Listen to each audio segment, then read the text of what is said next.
ভীষণই ভয় লাগে ভাই, সারা বছরে যেটা একদমই অভ্যাস নেই সেটা একদিনে কী করে হবে। বাবুর দুষ্টুমি, বাবুকে সামলানো, বাড়ির দায়িত্ব, নিজের কাছে সব মিলিয়ে আজকের ব্লগটা আমি শুরু করতে যাচ্ছি। হ্যালো বন্ধুরা, আমি কিরণ, আমার নতুন আরেকটি ভিডিও তোমাদের সকলকে স্বাগত জানাই। অন্যান্য দিন তো শাশুড়িমা থাকিনি, কিন্তু সেদিনটা আমি কিছুটা সামলে নিয়েছিলাম। তো সকাল সকাল আমি উঠে গেছিলাম, কারণ সেদিনকার সকালে রান্নার দায়িত্ব পড়েছিল আমার হাতে। সকাল সকাল প্রথমেই উঠে বাবু আর মোমো শোনার জন্য ভাত চাপিয়ে দিয়েছিলাম। মৃত্তিকার জন্য যে খাবারগুলো আমি আর কি করেছিলাম সেদ্ধ, সেই খাবার সেদ্ধগুলোই আর কি মোমো শোনার জন্য দিয়ে দিয়েছি। এতে আছে পটল সেদ্ধ, লাল আলু সেদ্ধ, গাজর সেদ্ধ, ভাত সেদ্ধ। হ্যাঁ, মৃত্তিকা সোনা যেটা খেয়েছে সেটা মোমো সোনাও খাচ্ছে। ফলে যাচ্ছে, ওকে ধরে রাখ, পালিয়ে যাবে না হলে। তো তফাৎ কিছুই নেই, ও যেরকম বাচ্চা এও সেরকম বাচ্চা, আলাদা করে তফাৎ করার তো কোনো দরকারই নেই। আমরা তো দরকারই বোধ করি না আলাদা করে তফাৎ করে। দেখো বদমাইশি করছে, দেখো চলে যাচ্ছে, ধরে রাখো। হ্যাঁ, পালিয়ে যাবি না, খেয়ে নে আগে। ওইদিকে মৃত্তিকা শুনে মাত্র ঘুমছে, কি শান্তি না। ছোটো বাচ্চার মা, ছোটো বাচ্চারা যখন ঘুমায় মারা কি শান্তি বোধ করে। একটু শান্তি বা চির শান্তি হলে অনেক। এখন আমার সোনা কিন্তু দুষ্টুমি করছে খাবার সময়। বাবু দুষ্টুমি করিস না, খেয়ে নে। তো চলো চলো, একজন তো খেয়ে নিল, এবার আমরা খাবো। তো মৃত্তিকা মা কিন্তু তখনও ঘুম করছিল। সেই ফাঁকে আমি আর কি এখানে সকালের যে জলখাবারের রান্না সেইটা তৈরি করতে শুরু করব। ওই যে বর যেদিন বাড়িতে থাকে সেই দিনকে সকালের ভাত চলে না, সেই দিনকে সকালে জলখাবারে মুড়িটাই খাওয়া হয়। তাই মুড়ির জন্য এখানে আমি সবজি করছিলাম। সবজির মধ্যে সেদিনকে একটু ঘুগনি করা যাক এটাই ভেবেছিলাম। তো ঘুগনির জন্য আমি এখানে কতগুলো কাঁচা লঙ্কা, টমেটো আর আদা নিয়ে নিয়েছিলাম। ঘুগনিটা আমি নিরামিষ তৈরি করব, একদম হালকার মধ্যে, কারণ ওই যে বললাম আমার একটু ডাইজেশনের প্রবলেম আছে। তো একদম হালকার মধ্যে আমি আমার মতন করে চলো ঘুগনিটা তৈরি করে নিই। এখন আমি মনে করি সবাই তো সব কিছু শিখে আছে না জন্ম থেকেই, সবাই আস্তে আস্তে প্রথম শুরু থেকেই আর কি সবারই এক্সপিরিয়েন্স হয়। তো সেক্ষেত্রে আমি যখন মামার বাড়িতে থাকতাম আমাকে দিদাও কোনো কাজ করতে দিত না। যখন আমি শ্বশুর বাড়িতে আসি আমার শাশুড়িমাও কিন্তু কোনো দিনও কাজ করতে দেয়নি, রান্না করতে দেয়নি কোনো দিনও। মাঝে মধ্যে কখনও যদি আমার ইচ্ছা করে তবে আমি করি, আর না হলে আমাকে কোনো দিনও বলে না রান্নার জন্য। কিন্তু এখন আমার ইচ্ছা হচ্ছে যে একটু আর কি রান্না শিখি, তাই মাঝে মাঝে একটু চেষ্টা করি নিজের মতো রান্না করার।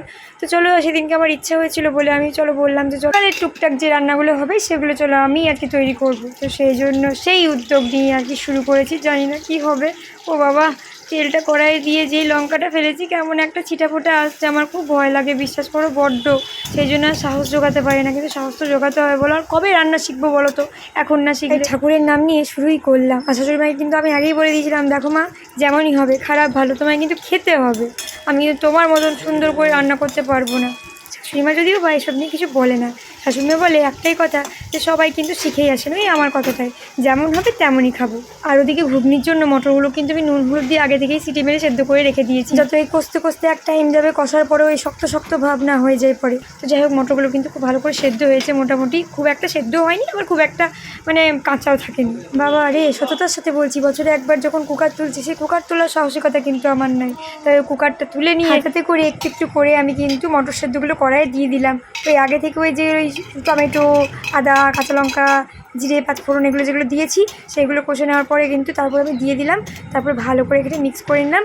মিক্স করে নেওয়ার পরে একটু জল দিয়ে ফুটিয়ে দেবো, দেখি কি হয় ব্যাপারটা। জানি না কেমন লাগবে খেতে, করে তো দেখি। আমি কিন্তু এক ফোঁটাও শাশুড়িমাকে জিজ্ঞেস করিনি যে মা আমি কতটা তেল দেবো, নুন দেবো, কীরকম কী ঝাল দেবো। আমি পুরোটাই নিজের মতন করেছিলাম। আর আমার না ওই রান্না করবো পাশ থেকে এটা করলি না, সেটা করলি না, এটা করো সেটা করো, এসব আমার একদমই ভালো লাগে না। যদিও বা শাশুড়িমা একদমই বলে না, বললে আমি যদি একদমই রান্না পারি না তাই আমার বরের খুব আর কি টেনশন হয় যে কেমন হবে, আমি আদৌ খেতে পারবো কি না, মানে সে আর কি খেতে পারবে কি না আদৌ, তার একটু চিন্তায় থাকে। তো ভাগ্যিস বর সেদিনকে আমার একদম সামনে ছিল না বলতেও একটু বাইরে গেছিলো বলে রক্ষে, তবে গিয়ে আমি কিন্তু এই রান্নাটা করতে পেরেছিলাম। না তো ব্যাস পেছনে পড়ে আমার বেহাল করে দিত দশা। বাবা গো, কালারটা তো বেশ এসছে, কিন্তু জানি না খেতে কীরকম হবে। যদিও বা আমার মোটামুটি ভালোই লেগেছিল, নিজের নাম নিজে করবো লজ্জা লাগছে, কিন্তু সত্যি বলতে টেস্ট খুব একটা খারাপ হয়নি গো। বাড়ির সবাই কিন্তু তাও নাম করেছিল যে ঠিক আছে হালকার মধ্যে, যেমন তোকে বলেছিলাম প্রথমটা যে উপদেশটা দিয়েছিলাম সেই উপদেশ অনুযায়ী করেছিস, প্রথমবারে যাক ভালোই হয়েছে, পাস করে গেছিলাম বুঝলে।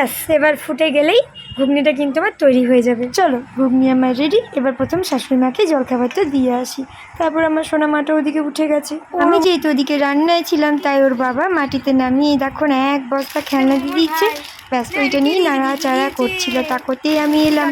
আর এসে নিয়ে তো বাবারই আমার সোনা মাটার সঙ্গে তো একটু খেলু করতে হবে তো নাকি। দেখো দেখো মৃত্তিকা এটা কে দিয়েছে মিথ্যি আগে কি চূর্ণ দেখতে এই কি করতে যাচ্ছিলে তুমি এখন? এই নাকটা এখান থেকে তুলে নিয়েছে, তুলে নিয়ে এটা এখনই মুখে ভরতে যাচ্ছে।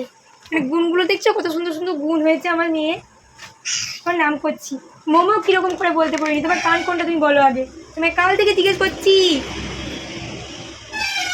তোমার কান বলে দাও, তোমার কান নেইটা। তোমার কান কোনটা, কোনটা তোমার কান? ওরে বল রে মা, মা তোর পায়ে পড়ছি মা, বল তোর কান কোনটা। সর্বোপরি একটাই রিকোয়েস্ট রাখবো তোমাদের মাঝে, যে আমার ভিডিও যদি একটু ভালো লাগে থাকে তোমাদের ফলো এবং সাবস্ক্রাইব করে একটু পাশে থেকো, কারণ তোমাদের পাশে থাকাটাই একান্তভাবেই জরুরি।